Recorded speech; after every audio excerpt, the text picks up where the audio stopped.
My name is Kenny Odell. I live in Simpsonville, South Carolina. I've been a patient of hearing health care since the year 2000. I checked around when I knew I was having hearing problems. I checked around. There wasn't but just 2 or 3 places that would deal with hearing problems. And somehow I was told about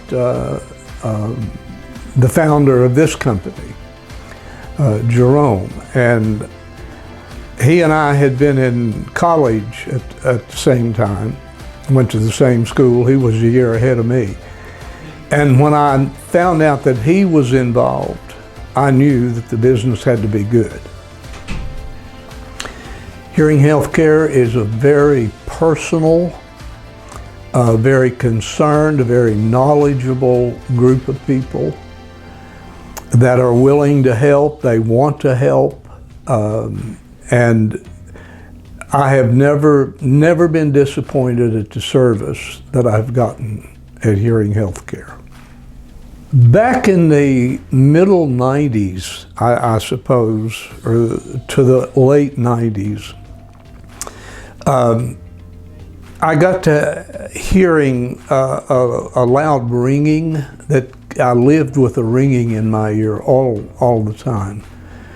And I discovered that when I was in school, I was a school principal, and people would come up to me and say, Mr. Odell, the teacher back here is calling for you. I should have heard it, but I didn't hear it. And my wife got to telling me she didn't think I was hearing right. But the main thing was that in church, we gave prayer requests, and we would sit on one side of the church, and I would notice when people on the other side of the church were giving prayer requests that I wasn't hearing what they were saying, and I'd have to always ask my wife, and she heard them perfectly. So it was at that time when that combination of those things happened, I knew I had to do something. I had been in the Air Force for 4 years and in Vietnam, and I was around a lot of jet planes daily.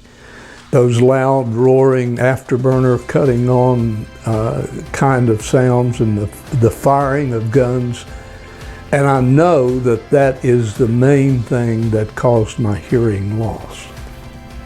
I couldn't believe that my wife could hear the water running when she was back in the bedroom, and I'd be in the bathroom washing my hands. And I'd finish and she'd say, honey, turn the water off. And I would think, how did she know the water wasn't turned off? And it finally came through to me. I just couldn't hear those things. There was a list of things. I used to have a list of things that I had to relearn what that sound was. And your brain loses over time. When you don't hear certain sounds, your brain loses the ability to identify that sound. And that's what happened to me on many different sounds. Yes, I have the small ones that go down. You can hardly see it. And in fact, many people. I work in my church and lead the music in my church, and many people are really surprised when they know that I wear hearing aids, because you can't see them. You just can't. I mean, that's not a big deal to me. If they could see them, it wouldn't matter a hill of beans to me that they could or could not see them. But it's nice to have that anyhow. Oh, absolutely. I'm on the lookout for people all the time who are having hearing problems. It's a very lonely. Not being able to hear works on you mentally. It's number one, it's embarrassing. It's terribly embarrassing when people are talking to you and you have to say, pardon me, would you repeat that? And you keep on saying that.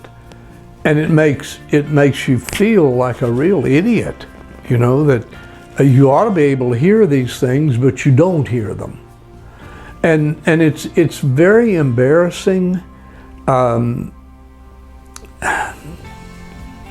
I guess that would be my main concern, the terrible embarrassment of not being able to hear. Oh yes, and the people that I know I've sent folks here, and I encourage people every time I hear of someone having hearing problems to get that fixed. It doesn't matter what it costs. You live with the expense. I mean, it's either that or be all alone in your world, and that's what happens. If you and I can't communicate, if we can't talk, we're just we're separate people. Maybe we may be going the same direction, but we can't communicate. And communication is the key to happiness in life. You've got to be able to communicate. And people who have hearing problems have to recognize that. It's not, there's no shame to it. I've never been ashamed that I was deaf. Because that kind of thing happens to a lot of people. I've had other people in my family who were hard of hearing. And I was so impressed with Jerome Wilkerson, that the amount of hearing loss he had and what he dedicated his life to do was to help other people.